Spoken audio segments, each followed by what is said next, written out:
नमस्कार। आप सबका फिर से स्वागत है स्मार्ट बायो एजुकेशन क्लासेस में। और 11th क्लास का जो चैप्टर सेल बायोलॉजी का चल रहा है उसके ही क्रम में ये तीसरा वीडियो है। तो कंटिन्यू आप लगातार स्टडी करने के लिए स्मार्ट बायो एजुकेशन चैनल को सब्सक्राइब कीजिए ताकि जब भी अपडेट नेक्स्ट वीडियो का हो वो आपको मिल सके। तो हमने लास्ट वीडियो के अंदर सेल के बाकी structure, plant cell, animal cell के बारे में पढ़ लिया था और आज हम सेल ऑर्गन्स के बारे में पढ़ेंगे।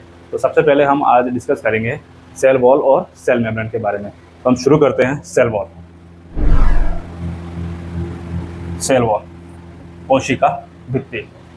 कोशिका भित्ति हमें पता है कि सिर्फ पादप कोशिकाओं में पाई जाती है और पादप कोशिकाओं में विभाजन का एक अलग क्रम होता है जिससे, और वो होता है सेल प्लेट मेथड से। तो जब हम सेल डिवीजन पढ़ेंगे तब सेल प्लेट मेथड के बारे में पढ़ेंगे। और उसके अंदर मिडिल लेयर का निर्माण होता है, मिडिल लेमिला, मध्य पटलिका कहते हैं कि दो पादप कोशिकाओं के विभाजन के लिए मिडिल लेमिला का निर्माण होता है। तो हम मान लेते हैं ये दो पादप कोशिकाएं बना रहे हैं, ये दो पादप कोशिकाएं और चारों तरफ ही पादप कोशिकाएं हैं आपस में। हम इसको समझने के लिए बड़ा कर सकते हैं इस तरीके से।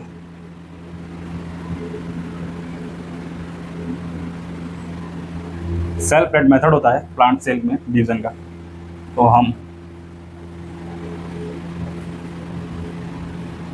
तो ये सभी पादप कोशिकाएं और हम इसमें और इस दो सेल्स के बीच में हम अध्ययन करेंगे।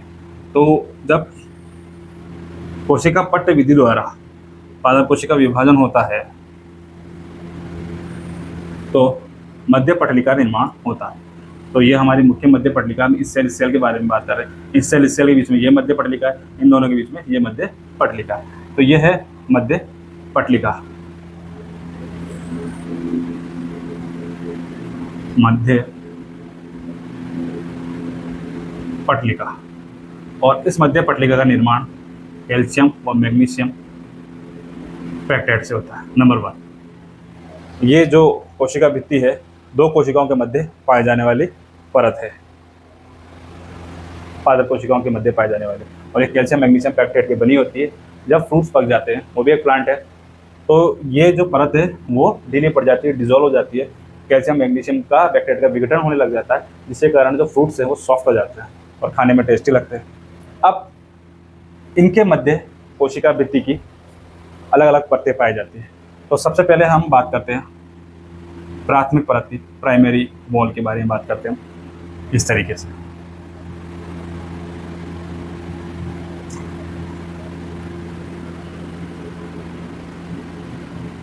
यह कोशिका भित्ति की प्राथमिक परत है। सबसे पहले मध्य पटलिका और उसके बाद होगी प्राइमरी, प्राथमिक परत, प्राइमरी लेयर। जैसे कि हमें ये चीज़ पता है कि जो कोशिका भित्ति होती है वह सेल्यूलोज की बनी होती है, हम सभी जानते हैं पूरी कोशिका भित्ति। तो सेल्यूलोज,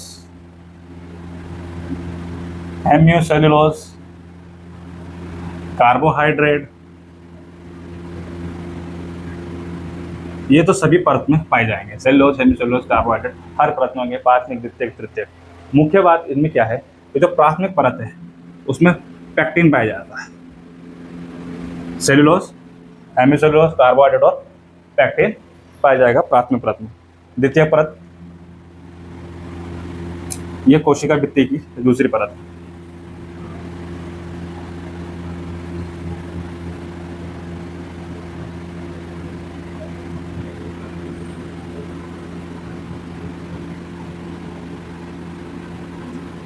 दूसरी परत द्वितीयक परत। यहां पर मुख्य भाग था पैक्टिन और यहां पर मिलेगा सुबेरिन और लिग्निन।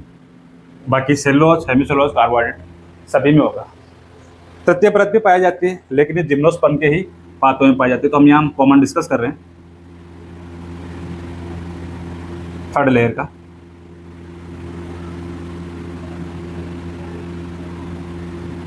और जो तीसरी लेयर है वो सामान्यतः जिम्नोस्पर्म प्लांट में पाई जाती है। तृतीय परत और इसमें जाइलान की बनी होती है। तो हमने 4 लेयर पढ़ा। मध्य पटलिका जो कोशिकाओं के मध्य संबंध बनता है, और ये जो मध्य पटलिका बनती है इसका निर्माण होता है फ्रेगमोप्लास्ट से, और कैल्शियम मैग्नीशियम पेक्टेट होते हैं इसके अंदर। इससे जो मध्य पटलिका की परत बनती है इसको हम फ्रेगमोप्लास्ट भी बोलते हैं, फ्रेगमोप्लास्ट। यहाँ पर मैं ऊपर लिख देता हूँ फ्रेगमोप्लास्ट। तो पहला लेयर मध्य पटलिका, प्राथमिक परत, द्वितीय परत, तृतीय परत, नंबर 2, नंबर 3, नंबर 4, और ये चारों परत, एक मध्य पटलिका और 3 परत मिलकर कोशिका भित्ति का निर्माण करती है। और हमें पता है ये तत्व तो होते ही हैं, पैक्टिन, सुबेरिन, लिग्निन, जाइलान, लेकिन मुख्य रूप से क्या बना जाता है, सेल्यूलोज, क्योंकि हमें पता है कि जो सेल वॉल है वो सेल्यूलोज और हेमिसोल्यूलोज की बनी होती है। कार्बोहाइड्रेट भोजन का उत्पाद है, वो भी इसके अंदर पाया जाता है। तो ये तो हो गया सेल वॉल के बारे में। अब कहीं कहीं जगह जो सेल वॉल है ये, इनमें कहीं कहीं जगह सेल्यूलोज की परत नहीं होती। जैसे यहाँ से हम परत को हटा देते हैं समझने के लिए, इस तरीके से। और जब ये परत नहीं होती तो दो कोशिकाओं के मध्य का कोशिका द्रव्य है, दो कोशिकाओं के मध्य का जो कोशिका द्रव्य है पादप कोशिकाओं का, वो इधर से इधर और इधर से इधर जा सकता है, मतलब आपस में इंटरचेंज हो सकता है। तो इस प्रकार का कोशिका द्रव्य जो आपस में एक कोशिका से दूसरे कोशिका में जा सकता है, इसे बोलते हैं सिम्प्लाज्म, सिम्प्लाज्म बोलते हैं। लेकिन जिस रास्ते से जाता है, जो ये गैप है, जो सेल्यूलोज जहाँ डिकम्पोज नहीं हुआ और दो कोशिकाओं के मध्य इंटरजेक्शन बन गया, एक सेतु बन गया, इसको हम बोलते हैं प्लाज्मोडेस्माटा। इसे हम बोलते हैं प्लाज्मोडेस्माटा।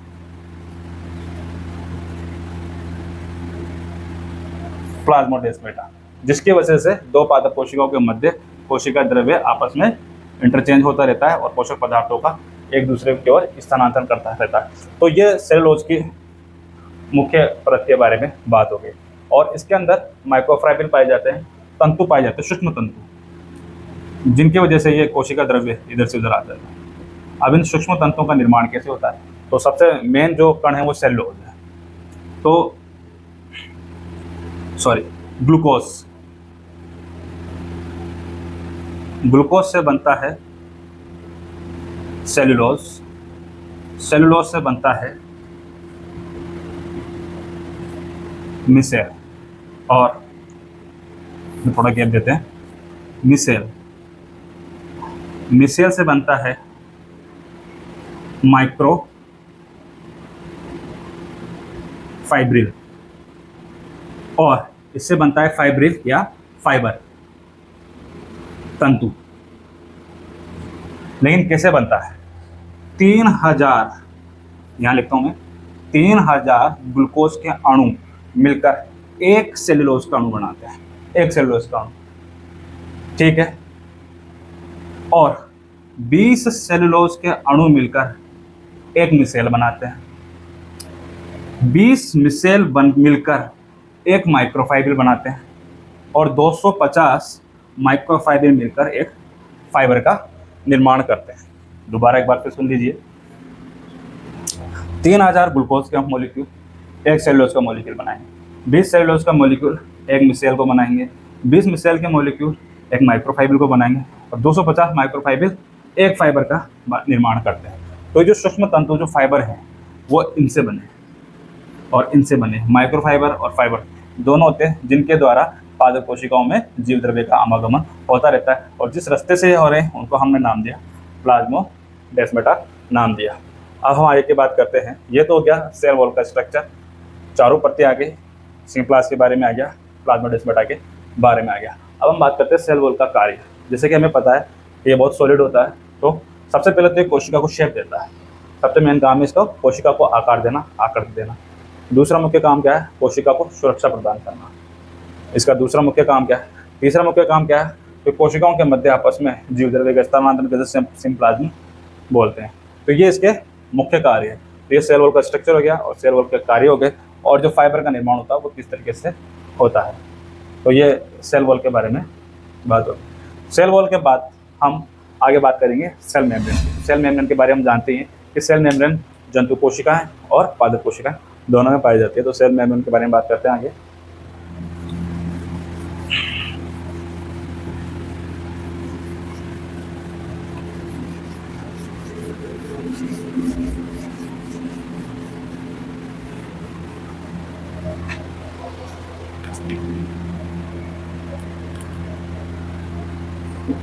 सेल मेम्ब्रेन, कोशिका झिल्ली। कोशिका झिल्ली की बात करते हैं। कोशिका झिल्ली पादप कोशिका और जंतु कोशिका दोनों में ही पाई जाती है, और जंतु कोशिका में ये वही काम करती है जो पादप कोशिकाओं में भी करती है। मतलब जंतु कोशिका में यह आकार प्रदान करने का कार्य करती है और पोषक तत्वों का परिवहन का कार्य करती है। तो हम बात करते हैं कोशिका झिल्ली। तो ये कोशिका है। जब कोशिका विभाजन होता है तो जो कोशिका झिल्ली बनती है जंतु कोशिका के अंदर खांच विधि द्वारा, सेल फोरम मेथड होता है, जब हम पढ़ेंगे, जब बात करेंगे उसके बारे में। तो ये जंतु कोशिका है, बीच में केंद्रक बना देते हैं, ये केंद्रिका बना देते हैं। तो कोशिका झिल्ली द्वारा ही अंतःप्रदवी जालिका, ये है आपकी सेल मेम्ब्रेन, यह है आपका न्यूक्लियस। इस सेल मेम्ब्रेन से बनती है एंडोप्लाज्मिक रेटिकुलम, अंतःप्रदवी जालिका, और इस अंतःप्रदवी जालिका से निर्माण होता है गोल्जी का, गोल्जी बॉडी। ये समझाने के लिए बनाया था मैंने, क्योंकि सेल मेम्ब्रेन काम क्या करता है शुरुआत में। तो एक एंडोप्लाज्मिक रेटिकुलम और गोल्जी बॉडी का निर्माण करता है, और इन्हीं से ही अन्य झिल्ली कोशिकाओं का निर्माण होता है। अब हम सेल मेम्ब्रेन की बात करते हैं। सेल मेम्ब्रेन किससे बनती है? लिपिड और प्रोटीन, लिपो प्रोटीन, वसा और प्रोटीन से, ये हम सब जानते हैं। किसमें पाई जाती है? केवल मात्र जंतु कोशिकाओं में यह पाई जाती है। अब इसके स्ट्रक्चर को समझाने के लिए बहुत सारे मत हैं, और उसमें सबसे जो फेमस जो मॉडल है वो है सिंगर निकोलसन का मॉडल। तो हम यहाँ पर सिंगर और निकोलसन के मॉडल के बारे में चर्चा करेंगे।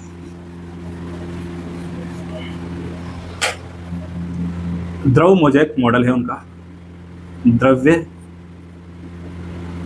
मोज़ेक मॉडल,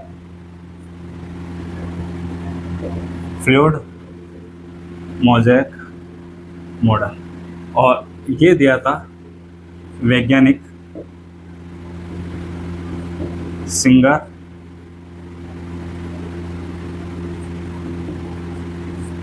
और निकोलसन। फ्लूइड मोज़ेक मॉडल है जो सबसे मान्यता प्राप्त मॉडल है। एग्जाम में अगर क्वेश्चन आता है कि कोशिका झिल्ली की संरचना का वर्णन कीजिए, तो आपको सिर्फ यही करना है, फ्लूइड मोज़ेक मॉडल, क्योंकि एग्जाम में यही आएगा और यही मान्य है। अब फ्लूइड मोज़ेक मॉडल में क्या होता है, इसके बारे में बात करते हैं।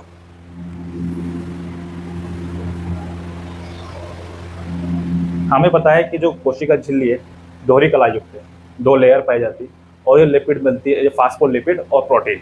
हमें पता है लिपिड और प्रोटीन से बना होता है कोशिका झिल्ली, तो लिपिड, फास्फोलिपिड और प्रोटीन की बनी होती है। तो हम सबसे पहले प्रोटीन की लेयर बनाते हैं, जो कोशिका के अंदर और बाहर दोनों तरफ है।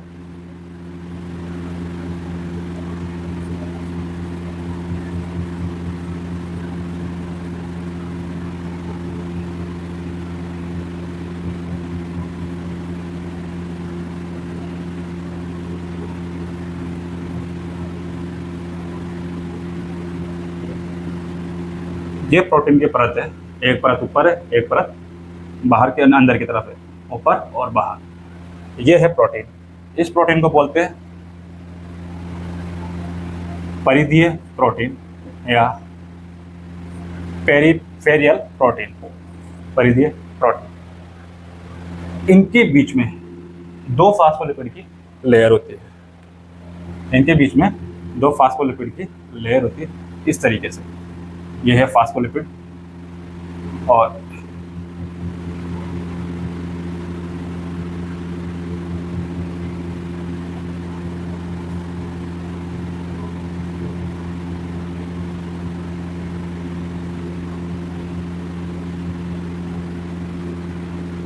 ये फास्फोलिपिड की लेयर है, 2 परत है।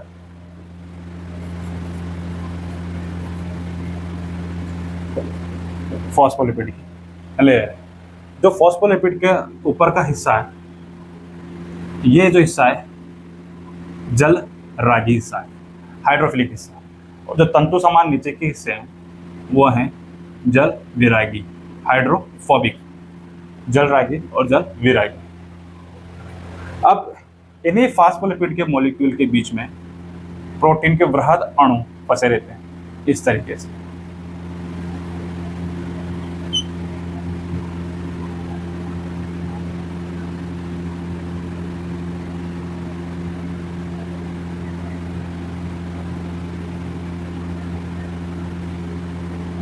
इसे बोलते हैं अंतर्वेशी प्रोटीन। अंतर्वेशी प्रोटीन या इंट्रिंसिक प्रोटीन।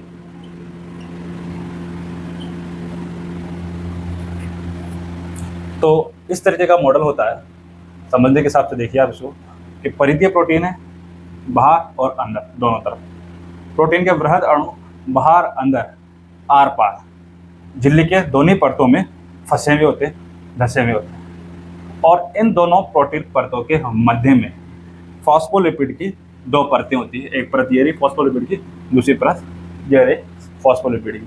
और फॉस्फोलिपिड की जो परत बाहर की ओर होगी दोनों, ये जलरागी होगी क्योंकि अंदर कोशिका द्रव्य और बाहर अन्य कोशिकाओं से संबंध बना हुआ है वो द्रव्य है, तो ये दोनों ही क्या होगी, जलरागी। और अंदर की जो तंतुनुमा संरचना है ये जल विरागी है। तो यह है सेल मेम्ब्रेन का स्ट्रक्चर, और ये मुख्यतः दो चीज़ों से बना हुआ है, परिधीय प्रोटीन से और फॉस्फोलिपिड से। और इस तरीके का ये सैंडविच स्ट्रक्चर होता है। और ये किसने दिया था, सिंगर और निकोलसन। सिंगर निकोलसन ने यह मॉडल दिया था।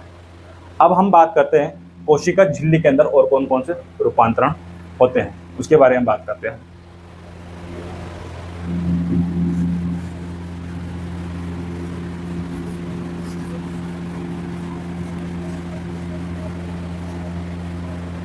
तो हमने जब पादप कोशिका जंतु कोशिका में अंतर पढ़ा था तो हमने देखा था इस तरीके से मैंने विलायी की संरचना बनाई थी।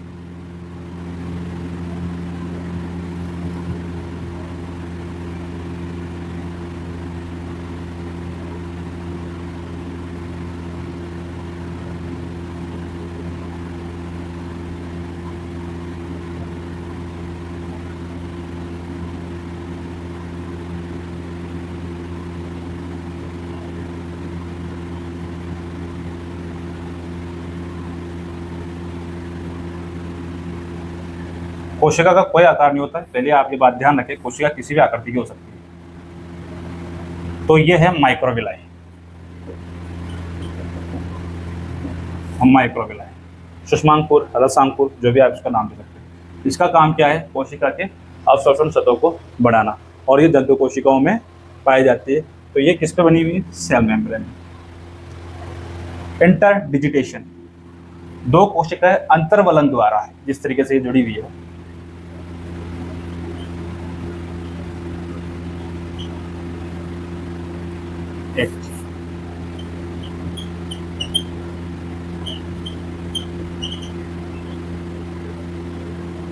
आपस में जुड़ सकती है, तो ये भी सेल मेम्ब्रेन का एक फॉर्मेशन है, ठीक है।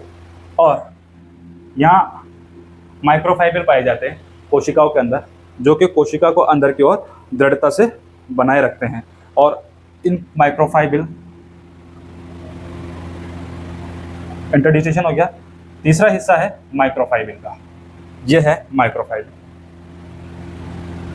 जो ये हिस्सा है इसको बोलते हैं डेस्मोसोम। डेस्मोसोम, और इसके द्वारा जो अंदर तंतु बने हुए रहते हैं इस तरीके से, जो कोशिका झिल्ली को दृढ़ता प्रदान करते हैं, इन्हें बोलते हैं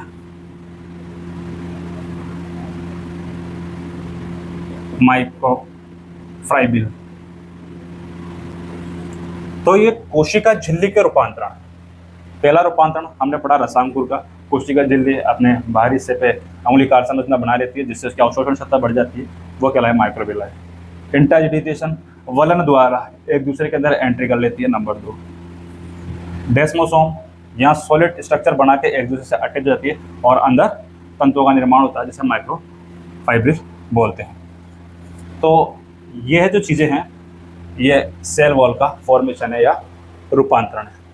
अब हम इसके बारे में बात करते हैं कि सेल वॉल के कार्य क्या क्या हैं, और सेल मेम्ब्रेन के कार्य क्या क्या हैं।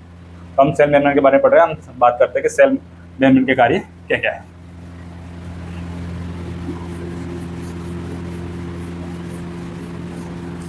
तो जैसे कि हम जानते हैं जो सेल मेम्ब्रेन है वो अर्धचयनात्मक पारगम्य झिल्ली है।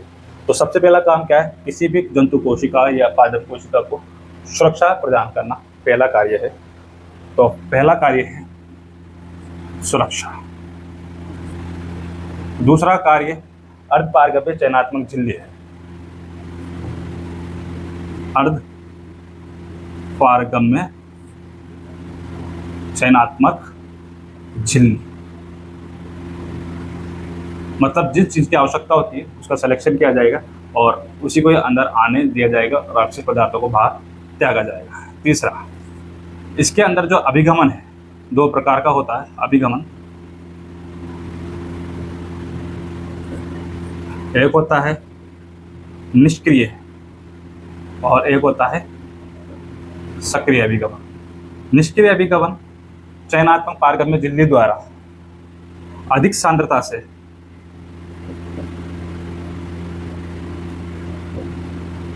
कम सांद्रता की ओर गमन, मतलब कुछ नहीं करना पड़ता, पोषक पदार्थ जहाँ अधिक है वहां से कम की ओर चल जाते हैं। जैसे अब सिंपल एग्जांपल ले ले, दो पानी की टंकी है, बराबर लेयर पे बीच में पाइप से जोड़ कर रखा है, एक टंकी फुल भरी हुई है, एक आधे से कम है, बीच का वाल्व खोल दो, पानी कहाँ से कहाँ जाएगा, अधिक से कम की ओर। तो वही बात है, अधिक सांद्रता से कम सांद्रता की ओर गमन। दूसरा है सक्रिय अभिगमन। सक्रिय अभिगमन का मतलब होता है ऊर्जा खर्च करना, मतलब इसमें एटीपी का उपयोग होगा। सक्रिय अभिगमन में एटीपी का उपयोग होगा और इसमें क्या होगा, जो गमन है अर्ध पारगम्य झिल्ली द्वारा कम सांद्रता से अधिक सांद्रता की ओर होगा। नंबर 3। नंबर 4, जो कोशिका है वो जो पोषक पदार्थ खाती है उसको बोलते हैं एंडोसाइटोसिस। एंडोसाइटोसिस भोजन ग्रहण करना, कोशिका द्वारा भोजन ग्रहण करना को बोलते हैं एंडोसाइटोसिस। इसके भी दो टाइप, पहला है पिनेकोसाइटोसिस और दूसरा है फेगोसाइटोसिस।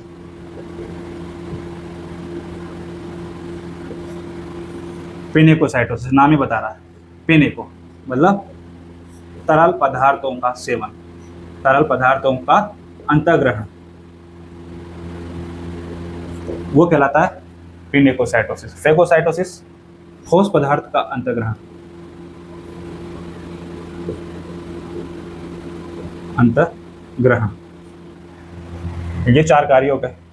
चौथा कार्य है, पांचवा कार्य है एक्सोसाइटोसिस। कोशिका के उपापचय क्रिया द्वारा, पाचन द्वारा जो अपशिष्ट पदार्थ बनता है उसे बाहर करने की क्रिया, अपशिष्ट या अनावश्यक पदार्थों का निष्कासन, ये कहलाता है एक्सोसाइटोसिस। और छठा महत्वपूर्ण काम परासरण दाब का नियमन करना। तो जो ये कोशिका झिल्ली है इसकी मुख्य कार्य है, पहला सुरक्षा, दूसरा अर्धचयनात्मक झिल्ली है, मतलब जिस चीज़ की आवश्यकता है वही कोशिका के अंदर है, बाकी कुछ नहीं। इसमें जो ट्रांसपोर्टेशन होता है पोषक पदार्थों का 2 प्रकार से होगा। नंबर ए निष्क्रिय और दूसरा बी सक्रिय। निष्क्रिय अधिक सांद्रता से कम सांद्रता की ओर और ऊर्जा शून्य, जो ऊर्जा खर्च होगी वो क्या होगी, शून्य, 0 एनर्जी खर्च होगी। दूसरा सक्रिय कम सांद्रता से अधिक सांद्रता की ओर, एटीपी की आवश्यकता होगी। भोजन ग्रहण एंडोसाइटोसिस, अगर लिक्विड फॉर्म में तरल में तो उसको हम पिनेकोसाइटोसिस बोलेंगे और सॉलिड फॉर्म में तो उसको फेगोसाइटोसिस बोलेंगे। पांचवा एक्सोसाइटोसिस, अपशिष्ट या अनावश्यक पदार्थों का निष्कासन भोजन पचने के बाद। और छठा है जो परासरण दाब का नियमन है, जो कि इसको बैलेंस करके रखता है। जो और मुख्य कार्य जिसका हमने पहले डिस्कस कर लिया था आपसे कि जो सेल मेम्ब्रेन है वह क्या काम करती है, एंडोप्लाज्मिक रेटिकुलम एवं गोल्जी बॉडी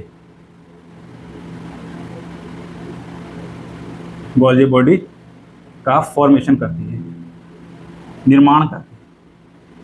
तो ये 7 मुख्य कार्य हमने यहाँ डिसाइड कर लिया, इसके स्टडी कर ली कि जो कोशिका झिल्ली उसके क्या क्या कार्य है। तो हमने कोशिका झिल्ली का स्ट्रक्चर पढ़ लिया, उसका ट्रांसफॉर्मेशन हमने देख लिया कि माइक्रोविलाई के रूप में होता है, ट्रांजिशन के रूप में होता है, डेस्मोसोम के रूप में होता है, और वो काम क्या क्या करती है उसके बारे में हमने यहाँ अध्ययन कर लिया।